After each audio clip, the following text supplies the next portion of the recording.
이제 부동산 정책론을 보겠습니다. 부동산 정책론. 그래서 우리 교재 198페이지 한번 펴보실래요? 198?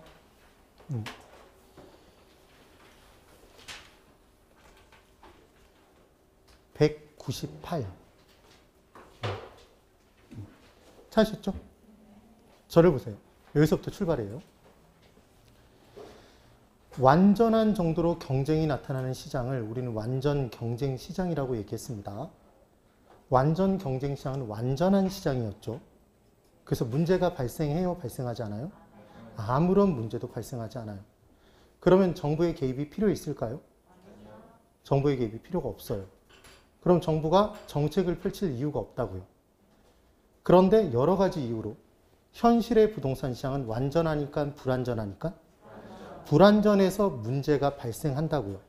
그럼 부동산 문제가 발생했겠죠? 부동산학 개론이니까. 그럼 부동산 문제가 발생이 되면 정부는 그냥 눈 뜨고 봐야 될까요? 눈 감고 봐야 될까요? 해결하기 위한 공적인 노력을 기울일까요? 해결하기 위한 사적인 노력, 공적인 노력? 공적인 노력. 그게 정책이죠. 그럼 부동산 정책을 정확히 이해하기 위해서는 부동산 문제의 종류가 무엇이 있는지, 어떤 성격을 띠고 있는지를 알아봐야 되겠네요. 이게 첫 번째겠죠. 근데 부동산은 크게 두 가지죠. 토지와 건물인데, 건물 중에서 우리는 모든 사람이 필요하는 건물이 있죠. 주택이죠. 그러니까 부동산 문제는 크게 두 가지. 토지 문제와 주택 문제 둘로 쪼갤 거예요. 되셨죠? 그럼 정책의 종류는 크게 두 가지 정책이겠네요. 토지 문제를 해결하기 위한 무슨 정책과? 토지 정책과 주택 문제를 해결하기 위한 주택 정책을 공부하겠죠. 그런데 우리가 주택을 사거나 토지를 사거나 팔면, 보유하면 세금 때려요. 그럼 정부가 가장 중요시 여기는 정책 중에 부동산 정책 중에 조세 정책도 있나요? 이게 우리가 공부하는 정책론의 틀이에요. 그러면 토지 문제는 너무나 간단한 거예요. 물리적인 절대량이 한정돼 있어요? 무한해요? 한정돼 있어요. 물리적 절대량을 늘릴 수가 없어요. 무슨 특성 때문에? 부증성 때문에. 그래서 물리적 토지의 절대량이 적은 문제를 물리적 토지 문제라고 해요. 그건 토지의 특성 중 부증성에 기인한 것이겠죠. 그런데 인간은 점점 늘어나죠. 그럼 서로 사기 위해서 경쟁해요. 지가가 올라가나요? 그럼 지가가 매우 높이 올라가는 걸 높을 고자를 써서 지가고 현상이라고 한다고요. 그럼 지가고 현상이 나타나면 사회에 어떤 일들이 발생하냐면 이런 일들이 발생해요. 경제력이 낮은 사람은 아예 토지 구경을 못해요. 지가고 현상이 나타나면 경제력이 떨어지는 사람은 토지를 아예 살 엄두를 못 내잖아요. 그럼 지가고 현상이 결국은 경제적인 토지 문제겠네요. 경제적 토지 문제란 말이에요. 그럼 지가고 현상이 발생했을 때 사람들 머릿속에 어떤 생각이 드냐면 토지가 한정돼 있어? 토지 없이는 아무것도 생산할 수 없잖아? 그럼 이 토지를 내가 독점적으로 갖고 있으면 나중에 땅값 올라갈 거잖아. 그럼 난 이익을 누릴 수 있겠네? 그러니까 돈 가진 사람이 토지를 줍줍하나요? 그래서 놀려요. 놀리고 있다가 올라가면 팔겠죠. 그럼 이 좁은 땅덩어리에 그런 토지가 많아지면 많아질수록 공지, 공한지? 공한계 덧붙기 바라는 땅, 투기 목적의 땅은 공한지였죠. 이런 일이 발생하면 토지 이용의 비효율성이 엄청나게 커지는 거죠. 문제가 아니야. 문제겠죠. 또 하나, 지가고 현상이 발생하면 어떤 일이 발생하냐면 기본적으로 토지의 3요소, 생산의 3요소 중에 제일 중요한 게 토지죠. 근데 공장에서 무언가를 생산할 때 고정 비용 중에 큰 부분을 차지하는 게 토지 임대료 지대란 말이에요. 지가겠죠. 그런데 지가가 매일 높이 올라갔어. 그럼 공장주 입장에서는 생산 비용이, 고정 비용이 증가했어요? 감소했어요? 증가했죠. 그럼 고정 비용이 증가함에 따라 생산 비용 자체가 커지겠죠. 그럼 물건의 가격이 올라가요? 떨어져요? 올라가요. 그럼 물건이 잘 팔려요? 안 팔려요? 잘 안 팔리죠. 수출 경쟁력이 높아져? 떨어져? 떨어져. 그럼 똑같은 물건이 수입해서 들어와. 그럼 무역 수지가 흑자가 나 적자가 나? 적자가 나죠. 그리고 국내에 집가고 현상이 발생하면 공장이 그런 이유로 해외로 이전하죠. 그럼 일자리가 줄죠. 네. 국내 총생산량 GDP가 떨어질 수밖에 없다고요. 문제예요, 문제가 아니야? 문제예요. 그래서 땅값이 올라가는 걸 방치하는 건 거의 미친 짓이에요. 이해를 하셨어요? 네. 모든 경제 주체들에게 부담이 돼요. 또 하나, 그냥 집으로만 따져볼게요. 아파트를 지어. 근데 분양가를 정확히 얼마에 맞춰야 되냐면 7억에 맞춰야 된대요. 분양가가. 7억이야, 7억. 근데 그 분양가를 이루는 구성 요소에 크게 두 가지가 있어요. 토지 구입 비용과 건설 비용이 있는 거야. 그런데 집가고 현상이 발생하면 토지 구입 비용이 커지죠. 그럼 7억에 똑같이 맞추려면 건설 비용을 줄일 수밖에 없잖아요. 그럼 질적 수준이 향상이 돼, 저하가 돼? 저하가 돼. 여기저기 하자가 발생할 수밖에 없는 거예요. 문제예요, 문제가 아니야? 문제야. 또 하나, 집가고 현상이 발생하면 낮은 층수로 주택을 올려서는, 아파트를 올려서는 수지 타산이 맞아요, 안 맞아요? 안 맞아요. 그러니까 지나치게 높이 올리죠. 그럼 어떤 지역에 어떤 건물 하나가 높게 하나가 들어섰어. 그러면 주변 지역에 교통이 체증이 발생해요, 발생하지 않아? 발생해요. 여러 가지 사회적인 문제가 발생한다고. 이런 것들이 다 무슨 토지 문제다? 물리적인 토지 문제, 경제적인 토지 문제? 지금 경제에 대해서 얘기했잖아요. 무슨 토지 문제야? 경제적 토지 문제. 그럼 경제적 토지 문제는 기본적으로 집가고 현상에서 유발됐네요. 왜 집가가 높아졌다고? 토지가 한정돼 있으니까. 그러니까 결국 경제적 토지 문제는 물리적 토지 문제로부터 유발된 거예요. 그렇죠. 그런 개념이 토지 문제의 끝이라고. 그런데 기본적으로 부동산 문제는 어떤 특성을 띠고 있냐면, 자, 이제 198페이지 1번 부동산 문제. 기본적으로 인간과 부동산이 관계를 맺는 걸 우리가 공부하는데, 부동산은 한정돼 있는데 인간이 점점 늘어나면 관계가 개선될까요? 악화될까? 악화돼요. 그러면 그 악화된 관계를 개선하기 위한 공적인 노력이 정책이에요. 그러니까 정책은 누가 펼치는 거예요? 정부가. 그러니까 정책론은 누구 입장에서 공부하는 거냐면 우리들의 입장에서 공부하면 절대로 안 돼요. 누구 입장에서 바라보는 거다? 정부 입장에서 얘는 좋은 것, 나쁜 것 이런 걸 구분하실 수 있어야 되는 거예요. 여기까지 됐죠? 그 다음 이제 괄호 2번의 특성이 있어요. 부동산 문제의 특성. 1번에 악화 성향이 있답니다. 악화된다는 건 점점 좋아지는 거예요? 나빠지는 거예요? 나빠지는 거죠. 그러니까 부동산 문제는 한 번 발생이 되면 시간의 경과 흐름에 따라 점점 나빠진대요. 문제가 커지는 거예요. 상태가 안 좋아지는 거예요.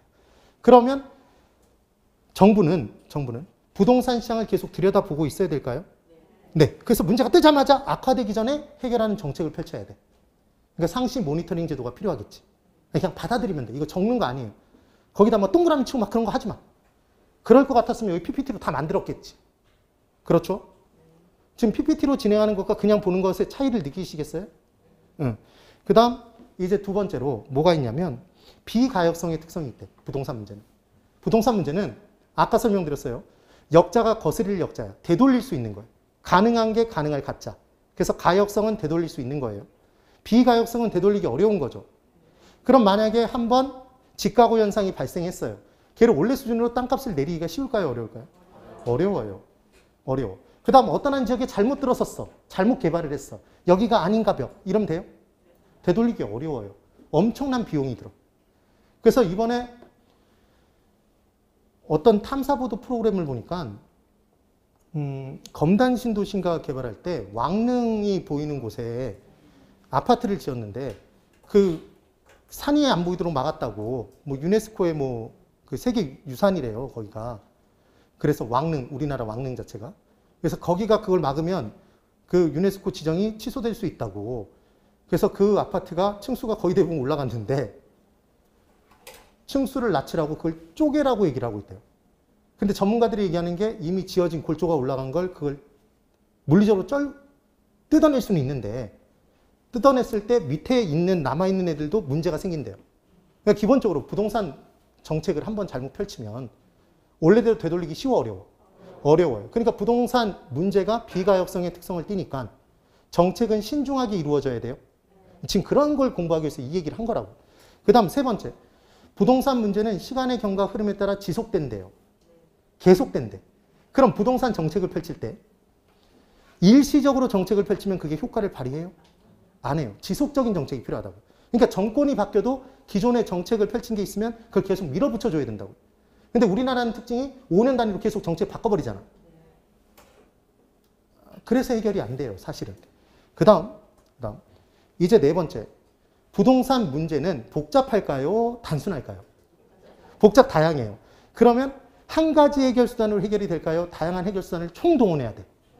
총동원해야 돼요. 그래서 생각해보면 어떤 한 지역이 투기가 막 발생해요. 그럼 이 문제, 부동산 투기 문제를 해결해야 되잖아요. 그럼 정부가 어떤 한 정책만 펼치는 게 아니라 양도소득세를 중과세 만약에 시키기 위해서는 입법해야 돼요. 입법부 관여하죠. 행정부가 그때 실제로 조치를 취해야 되죠. 만약에 제대로 안 하면 잡아들이거나 벌금 때려야 되죠. 사법부도 관여해요. 국세청도. 그 협조가 이루어져야지만 부동산 문제가 간신히 해결이 돼요. 그래서 시험 문제에 한 가지 해결 수단으로 해결이 가능하다 그러면 걔는 X라고. 이런 것만 알면 돼요. 그럼 문장을 여기서 알아보는 방법. 문장을 구분할 때 되돌릴 수 없다라는 표현이 나오면 걔는 무슨 성? 비가역성과 관련된 문장이고, 시간의 경과 흐름에 따라 지속된다, 시간의 경과 이런 표현 나오면 걔는 뭐? 지속성. 지속된다는 내용으로 끝난다고, 그 내용 자체가. 네. 그 다음 무엇 하면 더욱더 안 좋아진다 그러면 악화 성향에서 찾으면 되는 거예요. 어렵지 않아요. 끝. 그 다음 이번에 토지 문제에 대해서 제가 다 설명을 드렸어요. 그 다음 넘겨보시면 200페이지에 소득분배 측정수단이라고 있나요? 네. 이제 이쪽 보세요. 해보세요. 정책의 의의부터 볼게요. 다 한 내용인지 보세요. 부동산 정책은 부동산 문제를 해결 또는 개선함으로써 인간과 부동산의 관계를 개선하고자 하는 사적인 노력, 공적인 노력? 공적인. 이거 사적인 노력이라고 문제 낸다니까요. 정부가 하는 건 공적이잖아. 그래서 공짜가 들어가 있으면 정부가 한다고 보시면 돼요. 공공임대주택은 누가 임대택을 지어서 공급하는 걸까요? 정부가. 정부 비스무리한 애가 하는 거라고요. LH공사 이런 애들이. 지방자치단체 등이 하는 것. 그 내용이에요. 그 다음 이제 정책의 6단계에 대해서 설명을 먼저 드릴 거예요. 이게 뒤에 있어. 교재에. 자, 그러면 정책의 과정 6단계가 있대요. 첫 번째, 정책은 문제 없으면 없다고 그랬죠.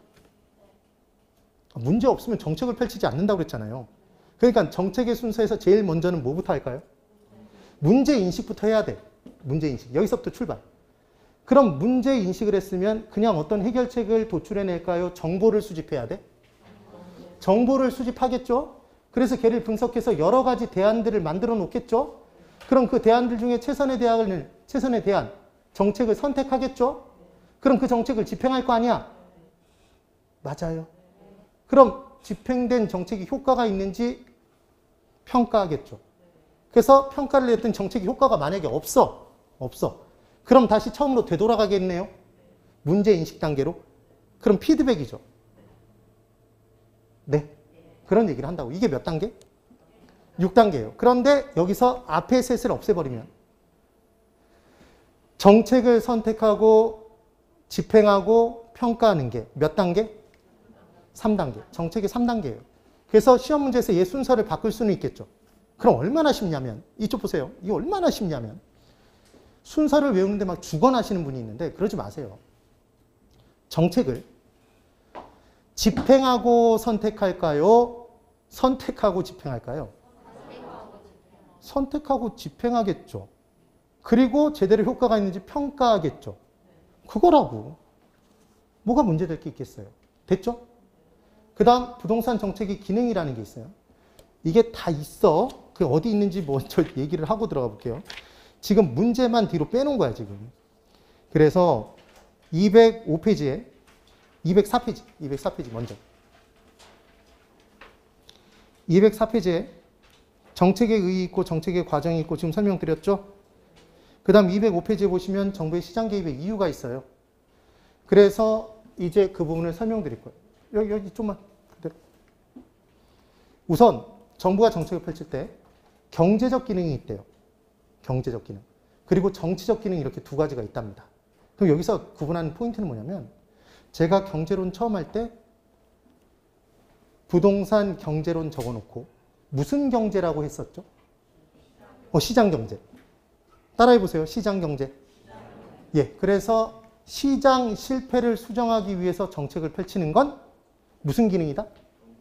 경제적 기능이에요. 근데 나중에 또 공부를 하겠지만 이건 다음 주에 공부를 해야 될 것 같아요. 지금 내용상. 시장 실패의 요인이 5가지가 있대요. 그래서 독점의 문제를 해결하거나 규모의 경제 문제 뭐 이런 정우 외부 효과, 부의 외부 효과 이 문제를 해결하는 것. 네. 정보의 비대칭성, 외부 효과, 그 다음 공공재의 부족 문제를 해결하기 위해서 정부가 정책을 펼치면 얘는 뭘 수정하기 위한 거니까? 지금 열거한 애들이 시장 실패의 원인들이라고요. 그러니까 시장 실패를 수정하기 위한 거니까 무슨 기능이라고 한다? 무슨 기능? 정치적 기능이라고 나오면 X라고. 그게 문제라고요. 경제라고. 외우는 방법 어떻게 외운다? 시장 경제. 그래서 부의 외부 효과를 해결하기 위해서 지역지구제라는 정책을 펼치면 얘는 아직 공부 안 했지만 실은 공부했어요. 용도 지역, 용도 지구. 합쳐서 무슨 제? 지역지구제. 그렇죠? 그럼 얘는 경제적 기능이에요? 또 침묵이 이루어지네? 지금 얘가 시장 실패 요인이라고요. 나중에 공부를 해야 돼. 순서가 약간 다르긴 한데 여기까지 됐죠? 그리고 이제 정치적 기능이라는 게 있대요. 그러니까 경제적 기능 아니면 정치적 기능인 거야. 그때 얘는 사회적인 목표를 달성하는 게 목적이래요. 그럼 여러분 잘 보세요. 제가 이렇게 얘기했던 게 기억나시면 돼요. 시장은 누가 만나는 곳? 수요자와 공급자가 만나서 시장의 중요한 기능은 가지고 있는 자원을 효율적으로 배분하는 거예요. 어떤 한 사람한테 몰아주는 거야? 효율적으로 배분해주는 기능이 있는 거예요. 그래서 시장은 만들어달라는 것을 만들어달라는 양만큼 만들어주는 기능이 있다고 그랬죠. 그래서 고가주택을 만들어달라고 얘기하면 고가주택을 공급해줘야 되잖아. 여기서 질문 하나 해볼 거예요. 여러분 어떤 한 지역에 고가주택을 새롭게 지었어요. 얘는 상향여가예요? 하향여가예요? 그렇게 대답할 줄 알았어요. 신축이야. 무슨 말이냐면 여가 현상은 고가 저로 바뀌거나 저가 고로 바뀌는 거죠. 제가 지금 뭐라고 얘기를 했냐면 새로운 지역에 고가주택을 새롭게 올렸다고 그랬죠. 그럼 신축이잖아요. 상향여가가 아니라고. 기존에 있던 저가주택을 밀고 고가주택을 바꾸면 상향여가인 거지. 지금 구분점이 잡히세요? 다르다고. 네. 그런데 이제 다시 수요와 공급이 만나는 곳인데 수요자는 사고자 하는 욕구만 있으면 돼요? 살 수 있는 능력도 있어야 됐어요? 살 수 있는 능력, 구매력이 있어야 시장에 효과 있는 수요였죠. 노숙자가 아무리 아파트를 보면서 사고 싶어 주문을 외워봤자 아파트 가격은 요지부동이라고요. 안 올라가. 왜? 그 사람들은 뭐가 없어서? 돈이 없는 게 맞는데 걔를 뭐라고 해요? 구매력이 없어서. 유효수요야 잠재적 수요야? 잠재적 수요. 그래서 시장은 그 수요를 거들떠 본다, 거들떠 보지 않는다? 거들떠 보지 않는다. 오로지 무슨 수요만? 유효수요만. 그럼 시장에서 중소득층이나 고소득층은 경제력이 있어요, 없어요? 있으니까 달라고 얘기해서 대가 지불하고 사면 돼. 자원 배분 받으면 돼. 근데 누구는 대가를 지불할 능력이 없어요? 저소득층은 대가를 지불할 능력이 없잖아. 그런가요? 잠재적 수요, 유효 수요? 잠재적 수요. 주택 수요, 소요? 여러분, 저소득층은 주택을 사고자 하는 욕구가 저소득층도 있겠죠.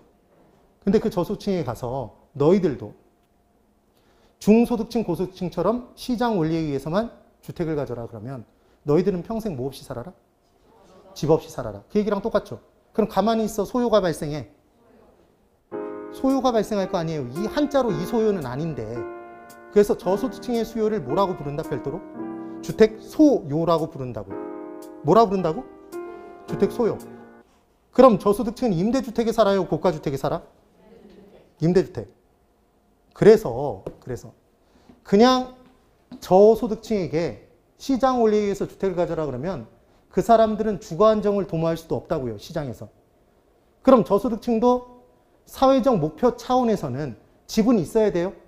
최소한의 주거 수준은 만족할 수 있는 집이 있어야 돼. 그러니까 저소득층을 위한 정책은 다 뭐야? 정치적 기능이라고요. 그러니까 정치적 기능은 다 누굴 위한 정책인 거야?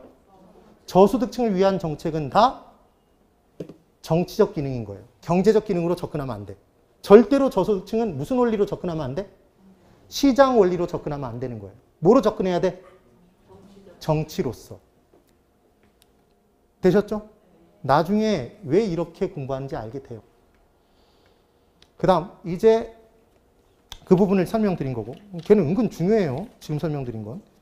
이제 다시 페이지로는 200페이지로 돌아와서 200페이지 보세요. 고개 잠깐만 드시고 절 보세요.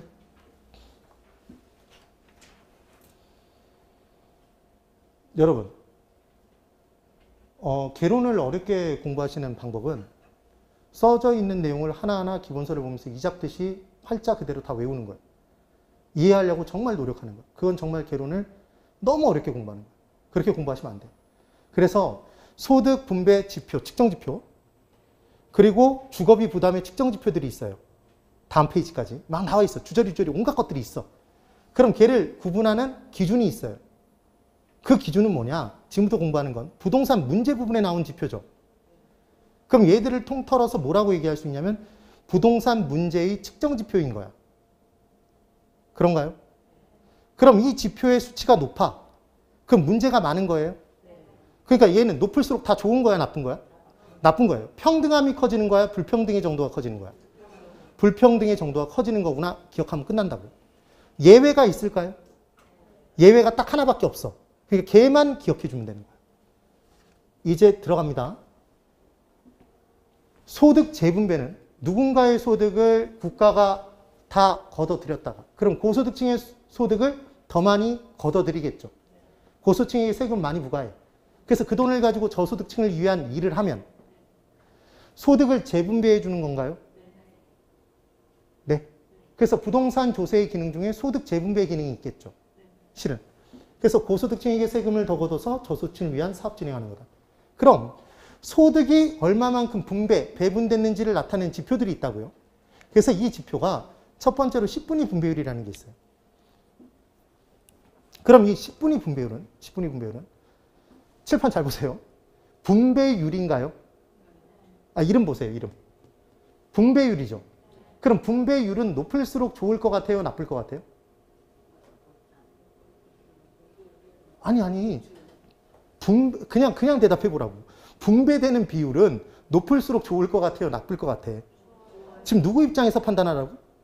정부. 그러니까 당연히 분배율은 높을수록 좋겠죠. 그래서 얘는 유일한 예외예요. 뭐의 예외야? 부동산 문제의 측정 지표는 문제의 지표들이니까 높을수록 나쁜데 얘만 높을수록 좋은 거예요. 그럼 10분위 분배율은 어떻게 하는 거냐면 여기 이름에 나와 있어요. 소득 구간을 몇 구간으로 나눠? 10구간으로 쪼개. 그래서 최하위 계층부터 최상위 계층을 10구간으로 쪼갠 거예요. 그래 놓고 중심을 누구로 놓는 거냐면 얘는 저소득층으로 놔요. 그 분자에 저소득층이 들어가겠지. 이따 바로 공부할 거예요. 그리고 이제 내용이 나오는 거고 노렌츠 곡선이라는 게 있고 지니계수라는 게 있대. 그럼 이제 1번부터 볼게요. 자, 보세요. 10분위 분배율. 10분위 분배율은 최하위 계층 40%의 소득을 중심으로 판단해요. 뭐랑 비교해? 최상위 계층의 소득과 비교를 해요. 분수로. 근데 얘는 40%로 똑같이 비교하면 너무 격차가 커져. 그래서 얘는 20%로 비교하는 거야. 네. 그러면 만약에 이 크기가 똑같으면 얼마의 숫자가 나올까요? 아니, 최하위 계층의 소득과 각각의 분위별 소득과 그럼 얘는 4칸 더한 거잖아. 최상위 계층의 소득이 똑같으면 얘는 2칸 더한 거잖아. 2칸 더했죠? 그럼 숫자가 얼마가 나올까요? 1이 아니라 2가 나와. 그 이유들을 이제 설명을 드릴 거예요. 근데 자세히 기억할 필요는 없어요. 자, 들어보세요. 이게 10분위 분배율인데, 그러니까 최하위 계층 40%의 소득을 중심으로 최상위 계층 20%와 비교하는 거예요. 그런데 이때 최하위 계층의 소득이 빵이래. 최하위 계층의 소득이 빵이래요. 그럼 얘는 완전 평등한 거예요? 완전 불평등한 거예요? 완전 불평등하죠? 동의하세요? 그럼 얘가 수치가 빵이죠? 얘 대신 빵 집어넣었잖아 지금. 그럼 얘를 최상위 20% 나눠 놓는 거란 말이에요. 이번에는 최하위 계층의 소득과 최상위 계층의 소득이 모두 똑같대요. 그러니까 소득별로 구간을 쪼개봤는데 봤더니 최상위 계층과 최하위 계층의 소득이 똑같아. 그럼 얘는 완전 평등한 거예요? 완전 불평등해? 완전 평등한 경우죠. 네. 그럼 얘는 그냥 40%를 20% 나눈 값이에요? 이 둘이 똑같으니까 그냥 40%를 20% 나눈 거잖아. 그래서 10분위 분배율은 이 둘 사이에 존재할 수밖에 없단 말이에요. 그럼 그 어떤 수로 나눠도 0을 그 어떤 수로 나눠도 얘는 얼마야? 0이죠? 맞나요?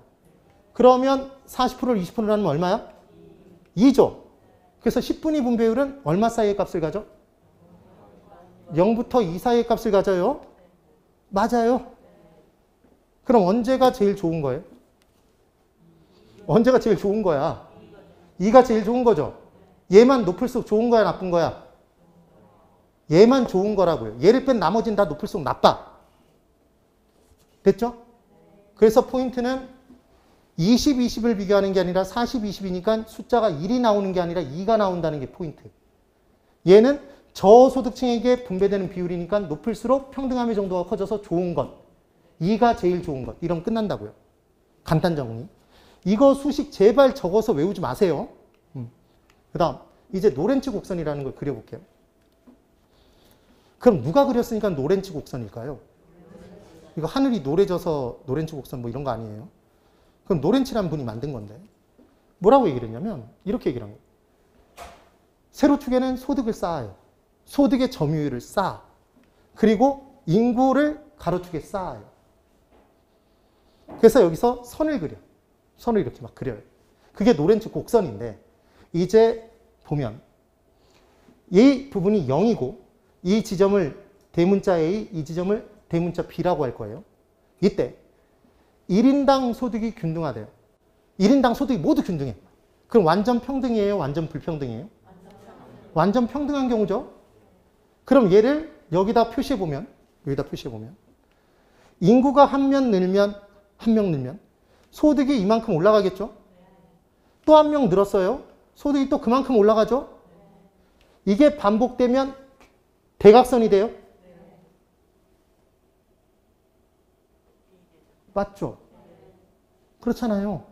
그러면 원래 로렌츠 곡선은 이와 같은 모양이 되는데 1인당 소득이 균등할 때는 완전 평등할 때는 그려봤더니 노렌츠 곡선이 대각선이 된 거죠, 지금.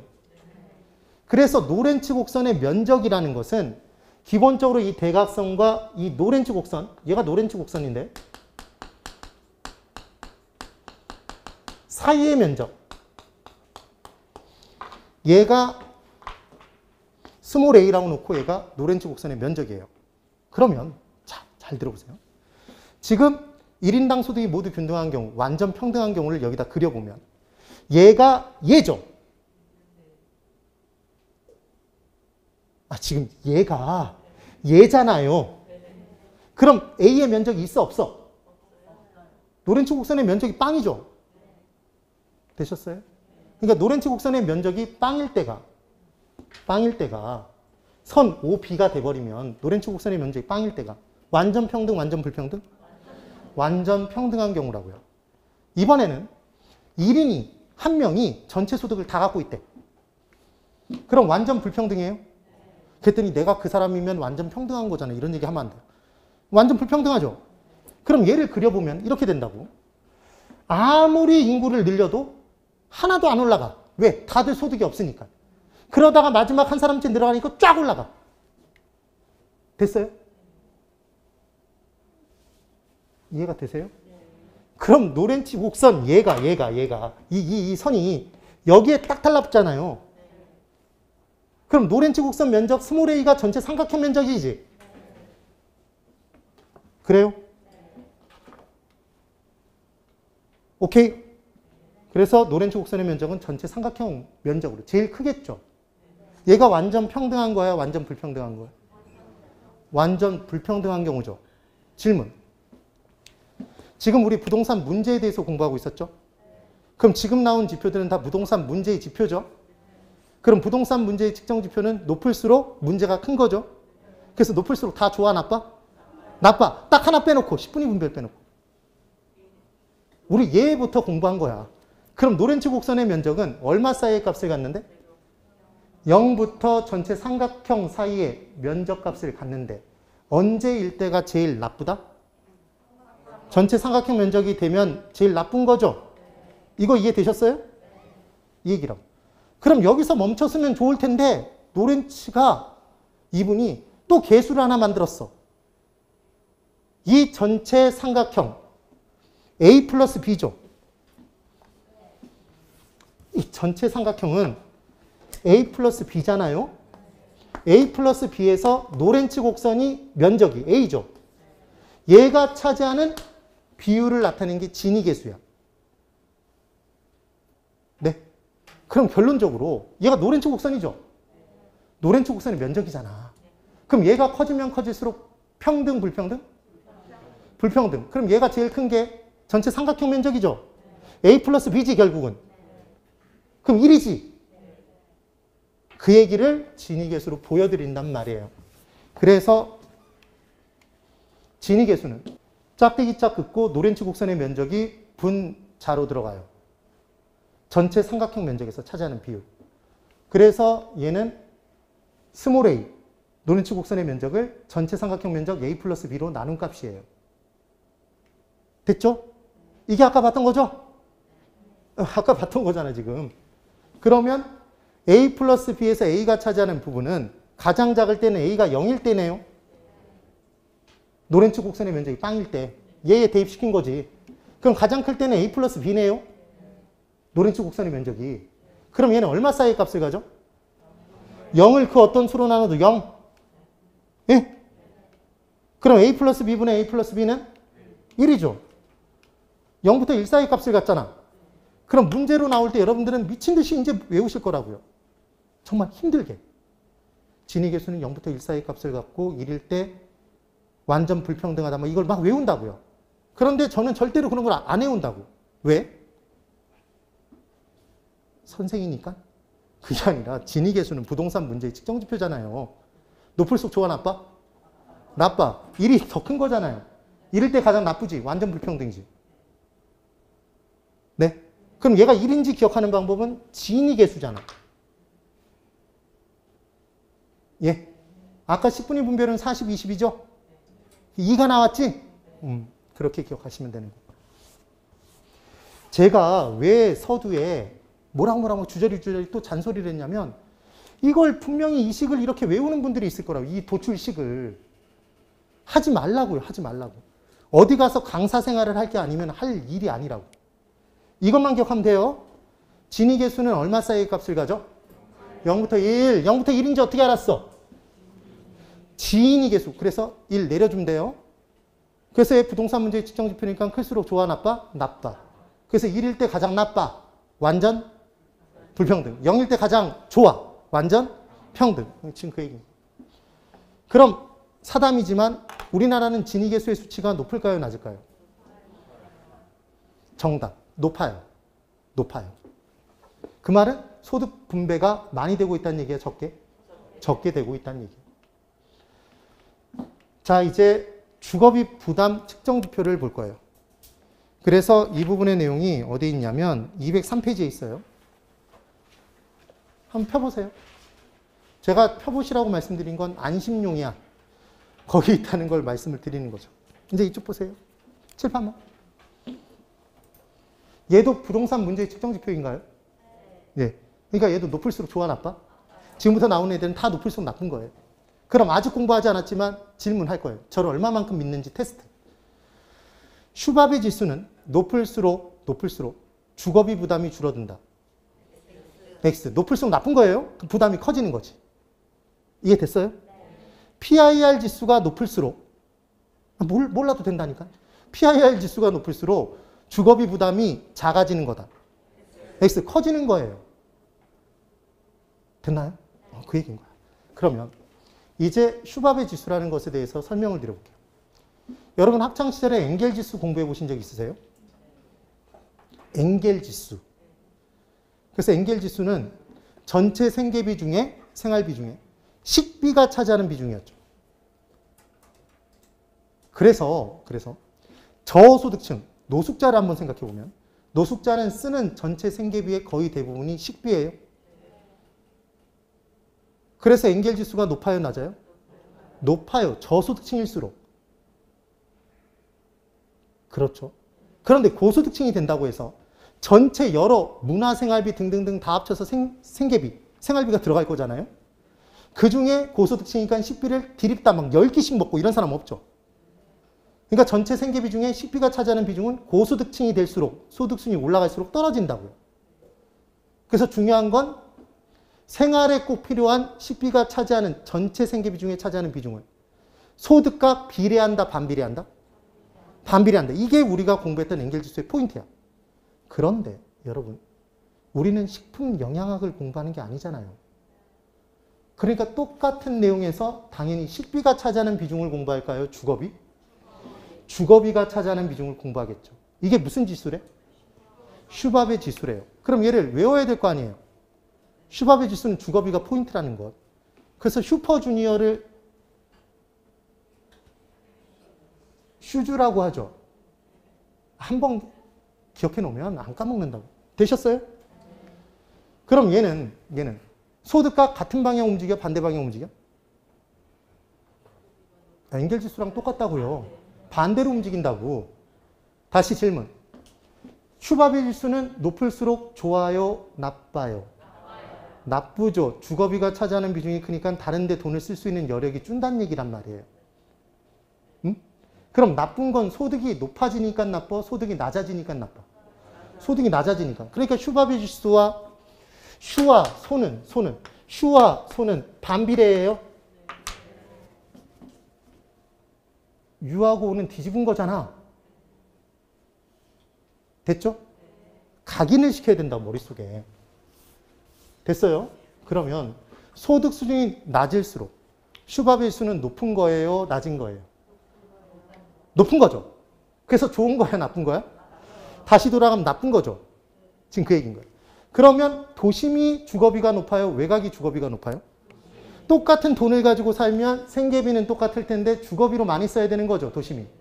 그러니까 도심의 슈밥의 지수가 높겠네. 지금 그 얘기인 거예요. 그 다음 얘는 차지하는 비중이 20% 정도가 적정하대요. 근데 우리나라는 20% 택도 없어요.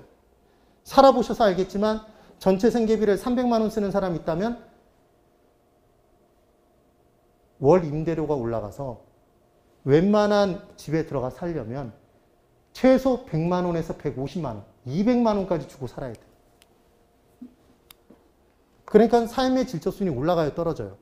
떨어져요. 그럼 다른 데 쓸 수 있는 돈의 양이 주니까 물건이 잘 팔려, 안 팔려? 안 팔려. 그래서 기업들이 곡소리가 나기 시작하는 거예요. 집값 상승은 어마어마한 사회적 부담입니다. 내 집값 올랐다고 좋아해야죠. 됐죠? 이해됐죠, 지금? 그 다음, PIR 지수가 있대요. 얘는 주택가격이 차지하는 비중인데 전체 연소득에서 주택가격이 차지하는 비중이래요. 간단하게 설명드릴게요. 얘 연소득이 5천만 원인 사람이 있어요. 주택가격이 10억이에요. 그러면 지금 주택가격이 연소득의 몇 배죠? 이 정도는 계산기 없어도 계산해야죠. 20배죠? 그럼 PIR 지수가 20이 됐다는 얘기는 이 사람은 단 한 푼도 쓰지 않고 몇 년을 모아야? 20년을 모아야 집값을 마련할 수 있겠네요? 이 사람이 이미 죽었죠? 못 먹고 굶어 죽었을 거 아니에요? 네? 아니면 옷을 못 사 입으니까 쪽팔려서 죽었겠죠. 둘 중에 하나로 죽었어, 이미. 그러니까 보통 연소득의 50%만 모아도 독한 놈 소리 듣고 주변에 친구가 없어요. 이거 20이 나왔다는 얘기는 거의 40년 모아야 된다는 얘기랑 거의 똑같은 거예요. 우리나라는 PIR 지수가 점점 올라가고 있을까요? 떨어지고 있을까요? 올라갔어요, 많이. 여기까지 된 거예요? 어떤 개념인지만 알면 돼. 질문. PIR 지수는 높을수록 좋아요? 낮을수록 좋아요? 낮을수록 좋아요. 높을수록 나쁜 거야? 부동산 문제의 측정 지표니까. 이번엔 RIR 지수가 있대. PIR 지수의 이란성 쌍둥이라고 보면 돼요. 얘는 주택 임대료가 차지하는 비중이래요. 어디에서? 소득에서. 이거 년으로 따져서 비교할 수도 있고 월로 따져도 똑같겠죠. 그럼 월 소득이 100만 원인 사람이 주택 임대료가 60만 원이면 60%예요? 지금 그 얘기잖아요. 그러니까 얘도 PIR, 지금 RIR 지수도 높을수록 좋아, 나빠? 나빠. 그것만 기억하시면 돼요. 임대료 부담이 커지는 거잖아요. 됐죠? 그럼 여러분들이 출제자면 왠지 비슷하니까 이렇게 바꿔내고 싶지 않을까요? 그럴 거 아니에요. 그럼 우리는 외우는 방법이 있어야 되겠죠? 외우는 방법이 있어요. 우리 피 같은 내 돈, 피 같은 내 돈 그러잖아요. 그래서 피는 가격이죠. 네. 주택이 알 까는 게 임대료예요.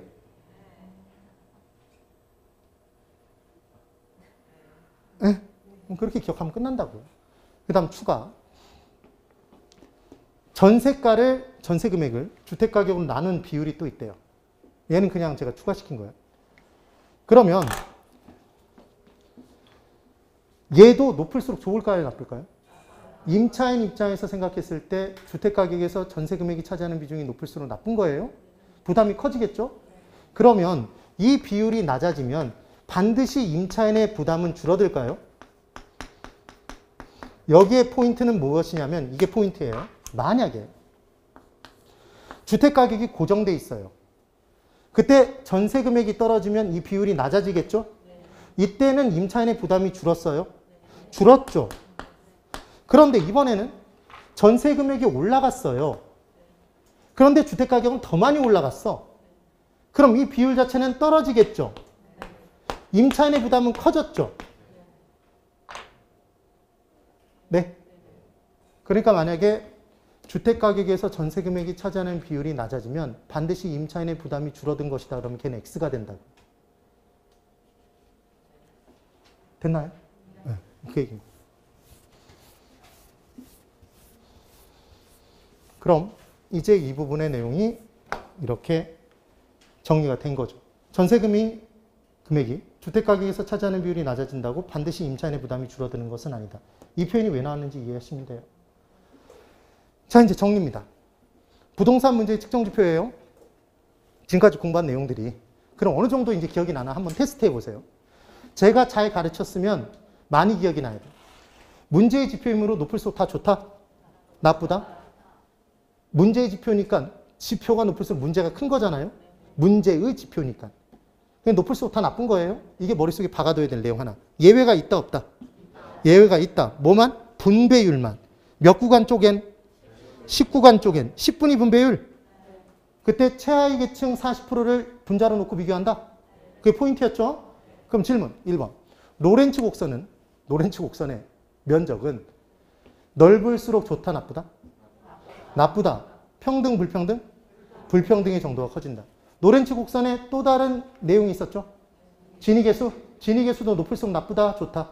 나쁘다. 1이면 완전 나쁘다. 완전 불평등이죠? 지금 그 얘기인 거야. 슈바비 지수.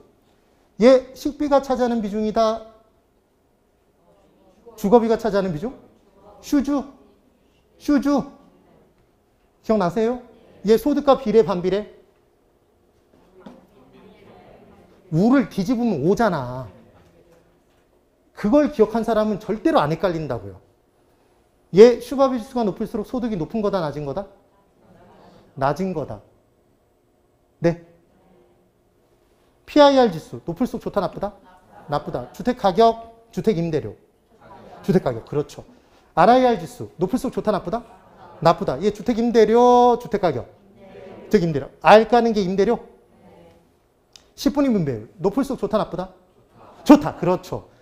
얘는 40을 20으로 나눠, 40을 40으로 나눠. 40을 20으로 나눠. 그러니까 나누면 1이 나와, 2가 나와. 2가 나온다는 걸 기억해야 되는 거죠. 됐죠? 그럼 참고로 5분위 분배율이라는 게 있대. 이것도 다 적어서 설명했는데 필요 없어. 그럼 5분위 분배율은 왠지 얘랑 똑같을 것 같잖아요. 근데 제가 예외는 하나라고 그랬어? 두 가지라고 그랬어? 예외는 하나라고 그랬죠. 그러니까 얘도 높을수록 좋은 거야, 나쁜 거야? 나쁜 거예요. 왜냐하면 얘는 5구간으로 쪼개놓고 최상위 계층 20%와 최하위 계층 20%를 비교해. 되세요? 그래서 이 분배율이 높으면 최상위 계층이 갖는 소득이 커지는 거야. 그래서 높을수록 나쁜 거예요. 그런데 나올까요, 안 나올까요? 제가 봤을 땐 나올 가능성이 거의 없어. 그러니까 혹시 봤다 그러면 그냥 지나가시라고요. 됐어요? 이 부분 기억나시죠? 이 비율이 낮아진다고 무조건 전세 금액이 낮아진 게 아닐 수 있다. 뭐가 더 많이 올라가면? 주택가격이 더 많이 올라가면 뭐가 올라가도? 전세 금액이 올라가도. 그래서 임차인의 부담이 커져도 이 비율 자체는 떨어질 수 있다. 지금 그 얘기예요. 그럼 우리나라에서 이 비율 자체는 강남을 제외하고는 거의 많이 떨어졌을까요? 얘도 오르고 얘도 올랐는데 얘가 오른 게 더 비율이 크다고요, 실은. 떨어졌겠지. 지금 그 얘기인 거예요. 그래서 진위 개수는 얼마의 숫자를 기억하면 돼? 1. 10분의 분배율은 2. 이게 포인트예요. 그러니까 이 부분의 복습은 어떻게 하는 거냐면 교재를 펼쳐놓고 막 줄줄이 외우는 게 아니라 이것만 기억하는 거야, 이것만. 그 던져놓고 뭐는 높을수록 좋더라, 뭐는 지금 높을수록 다 나쁜데 딱 하나 예외가 있다, 10분의 분배율. 그리고 끝. 10분의 분배율은 1이 된다, 2가 된다? 2가 나오는 이유가 40, 20이라는 것만 기억하면 끝난다고. 됐죠? 그렇게 공부하면 된다는 걸 설명드린 거예요. 그래서 설명을 드렸습니다. 여기까지 되셨으면 고개 끄덕끄덕 해보세요. 된 거예요. 다음 주에 연결해서 정책론 부분에 있는 내용들을 나머지를 한 2시간 정도에 충분히 볼 수 있어요. 그리고 우리 투자론 부분으로 들어갈 거예요. 투자론 정말 중요합니다. 그래서 만약에 빠질 것 같았으면 전에 빠졌어야 돼. 이제 빠지면 안 돼. 그랬더니 네가 한 번이라도 빠지라고 한 적이 있었냐 뭐 이렇게 얘기하시면 할 말이 없지만 분명히 여러분들이 합격으로 보답을 받으실 겁니다. 오늘 하루하루에 매일매일이 쌓여서 여러분들이 합격하는 거예요.